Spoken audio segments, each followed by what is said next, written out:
Donc, on va pouvoir commencer avec Monsieur Nicolas. Donc, allez-y, présentez-vous. Oui, bonjour, je me prénomme Christian, je suis né en 1948 dans ce charmant petit village de Trégarvan et j'ai fréquenté cette sympathique école pendant 2 années scolaires en CM1 et CM2, 1957-58 et 58-59.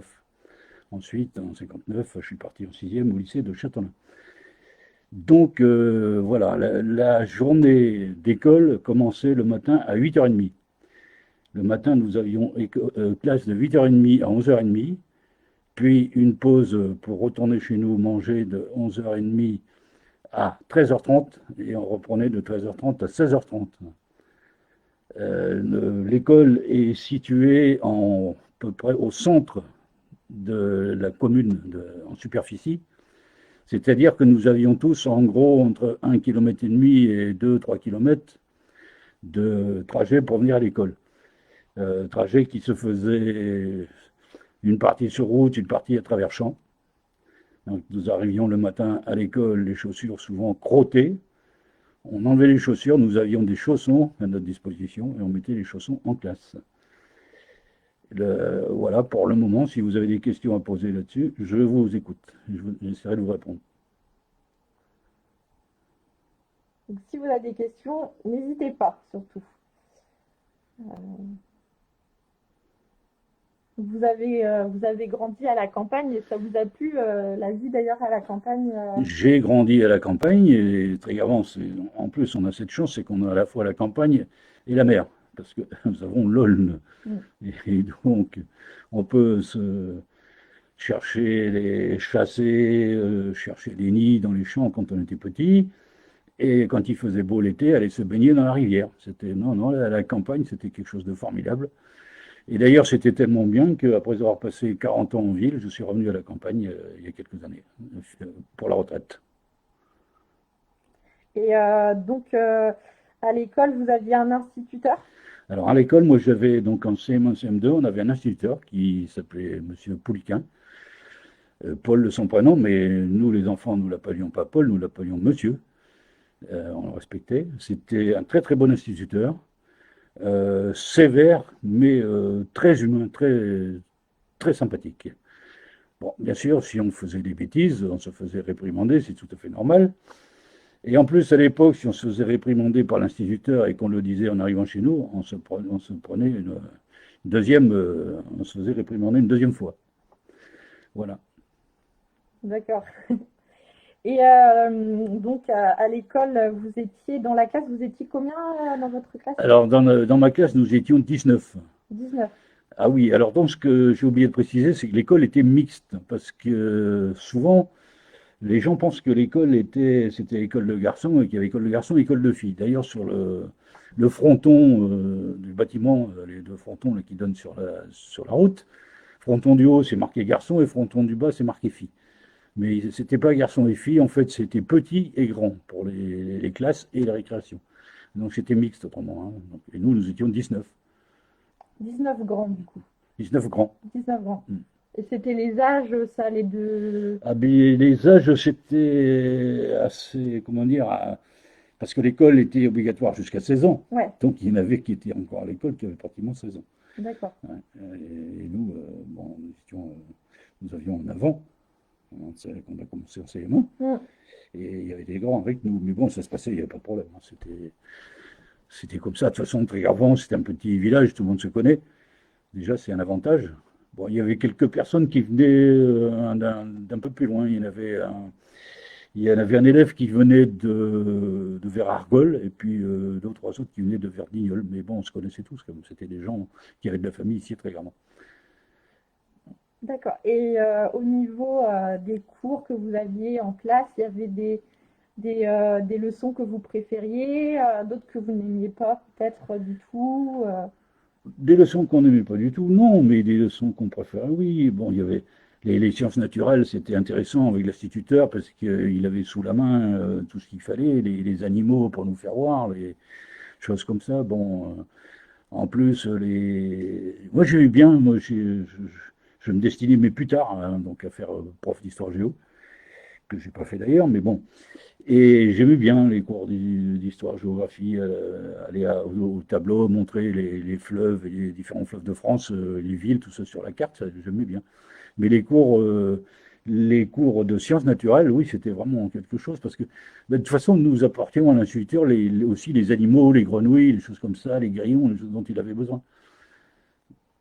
Oui, oui, vous rameniez des choses, oui. Et oui, oui, Ouais. les œufs, on dénichait, c'était pas bien, mais enfin, on dénichait et on apportait les œufs, ils pouvaient faire voir les œufs de, voilà, ça c'est les œufs de merle, ça c'est des œufs de grille, les œufs de pie, ainsi de suite. Donc, non, non, on apportait même des vipères, ça, non, non, c'était vraiment, on avait le matériel naturel sous la main. Oui.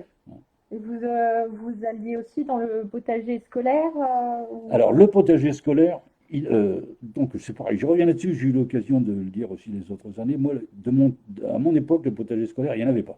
Ah, d'accord, ok. Non, Il y en avait pas. il n'y en avait pas. Mm. Enfin, moi, personnellement, je n'ai pas connu le potager scolaire, on n'allait pas dedans. Ah, d'accord, Non. ok.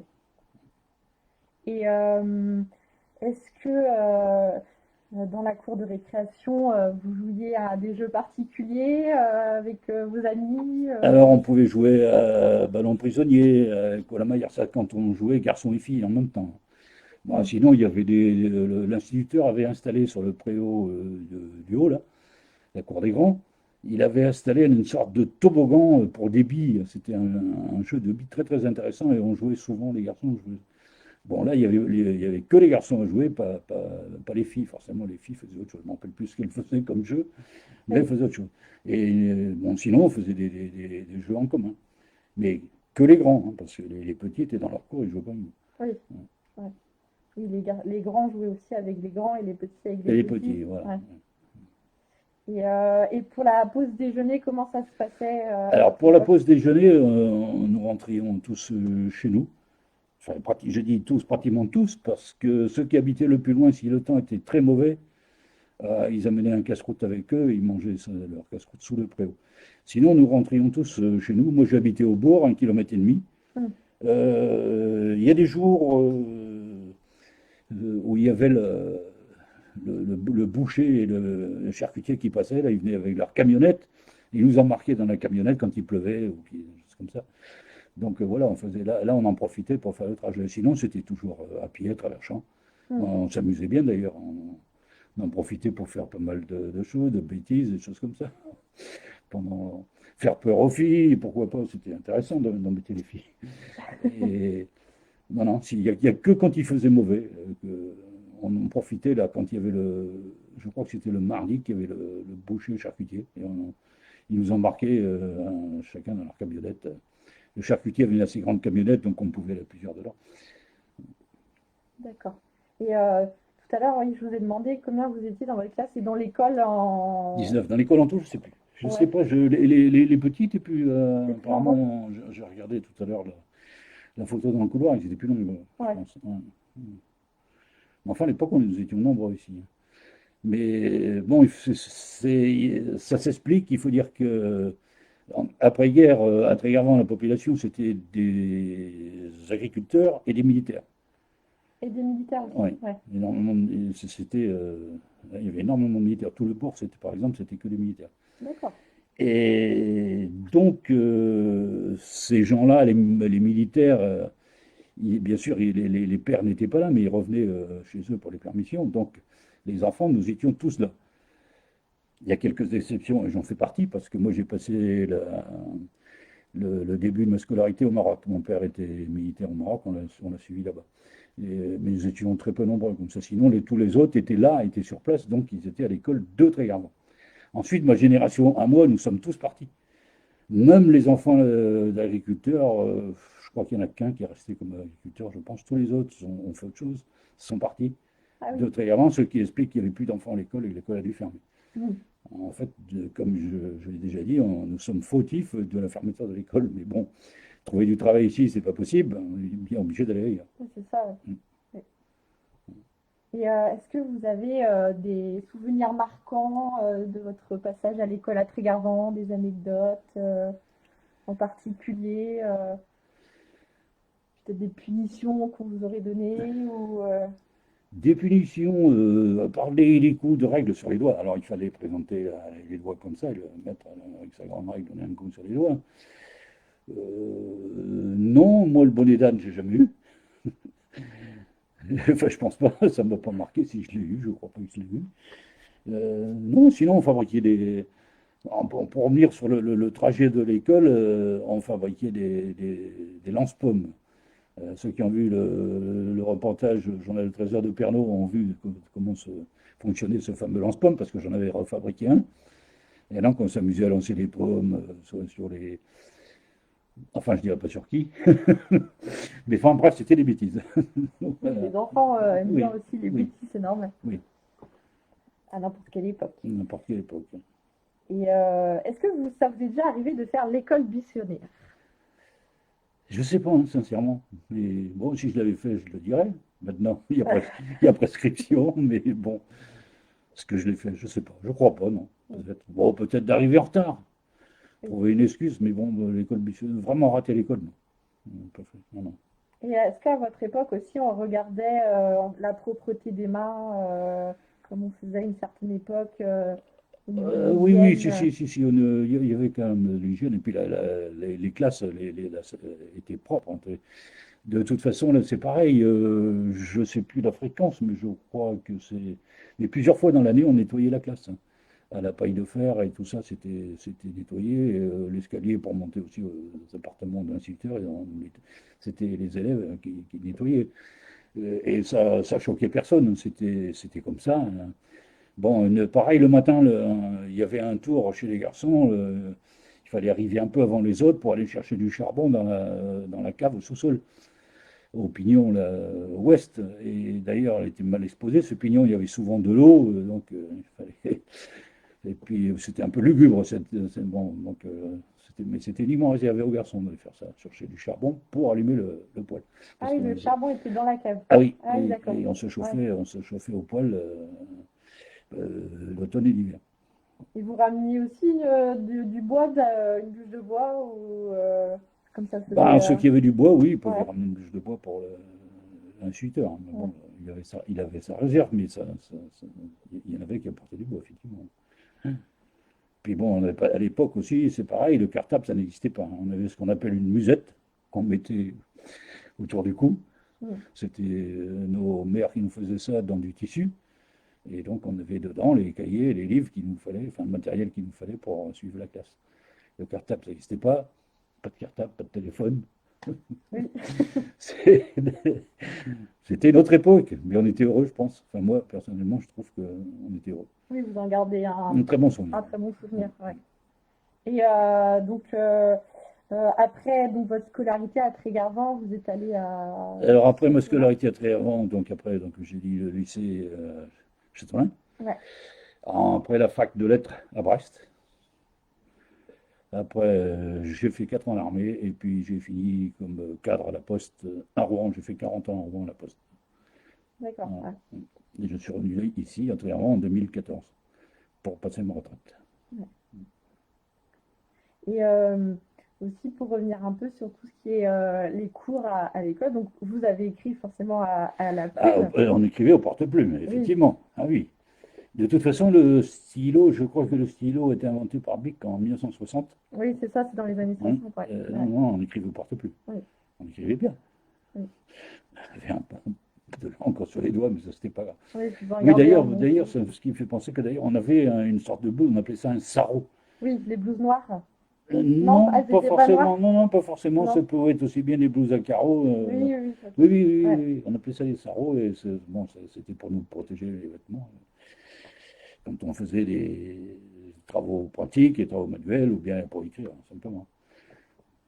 Et vous aviez aussi des cours de sport, de la gym, On peut pas dire ça des cours de sport, mais enfin, on faisait l'exercice? un peu d'exercice, hein. On Ouais. peut pas appeler ça des cours de sport.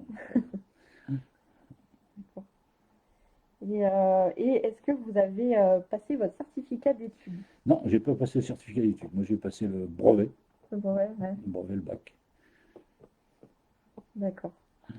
Et est-ce que vous avez encore des choses que vous aimeriez nous dire sur l'école? l'école, c'était, comment dire, pour, pour moi, j'ai ressenti comme ça, c'était vraiment une belle période. C'était pas quelque chose de contraignant. Hmm. C'était, je sais pas, maintenant il y a des enfants qui vont à l'école, ils vont un peu à reculons. Nous, on était contents de venir à l'école. Bon, d'abord, on était tous dispersés un peu partout dans les différents hameaux, ça nous permettait de nous retrouver. Et puis, non, on avait un instituteur qui était très intéressant, il faut dire ce qu'il est. Et moi, non, j'étais content d'être à l'école, hein, c'était vraiment un bon souvenir. Depuis, j'ai discuté avec des amis qui nous disent, finalement, on n'était pas si heureux que ça. Oui, mais d'accord, à l'époque, on ne pouvait pas dire qu'on n'était pas heureux parce qu'on ne savait pas qu'il existait autre chose. Il n'existait rien d'autre que ça. Oui, vous ne connaissiez Bon, que ça. maintenant, c'est sûr que par rapport à maintenant, on n'avait rien. Mais comme on ne pouvait pas envier parce qu'il n'y avait rien. De toute façon, ça n'existait pas. On avait que. Non, non, je trouve que c'est un. J'ai pas voulu discuter là, avec cet ami là qui me disait ça l'autre fois qu'on était finalement on était malheureux. Non, on n'était pas malheureux. Enfin, moi, je l'ai pas ressenti comme ça. Hmm. Oui, d'accord. Eh bien, en tout cas, ben, je regarde un peu dans les commentaires. Il n'y a pas de questions. Il y a quelques commentaires sur des souvenirs aussi de classe. Mais en tout cas, merci monsieur Nicolas pour avoir partagé ces souvenirs d'école Bah, avec nous. oui, moi j'espère que les gens sont contents, que ça leur a fait plaisir, hein, voilà. Et voilà, mais j'aurais voulu quelques questions. Vous êtes sûr qu'on n'avait pas de questions à poser? Oui, on va attendre un petit On va peu, attendre un voir peu, ouais, s'il ouais. n'y a pas quelques questions. Oui, il y a Marie-France qui nous dit chaussons et patins dans la classe. Merci Marie-France, j'avais oublié. C'est vrai. T'as raison Marie-France, j'avais oublié. Chaussons et patins, oui, j'ai oublié les patins. Chaussons, oui, ok. J'ai oublié les patins. Mm. Les punitions aussi, recopier 50 ou 100 fois le même mot. Ah oui, les pages d'écriture. Les Oui, oui, pages oui, oui, les d'écriture. pages d'écriture. Mais oui, c'est vrai, c'est vrai, c'est vrai. Mais tu vois, oui, ils sont, on perd la mémoire, hein. C'est normal, mais j'ai oublié ça. Bah, merci en tout cas à ceux qui ont suivi le direct aussi. Et puis à une prochaine fois pour les prochains directs à venir sur la page Facebook du musée d'école rurale en Bretagne à Trégarvan. Merci à vous. Merci à vous tous. Au revoir. Alors, fais voir ce que ça donne, tiens. Ouais. Alors.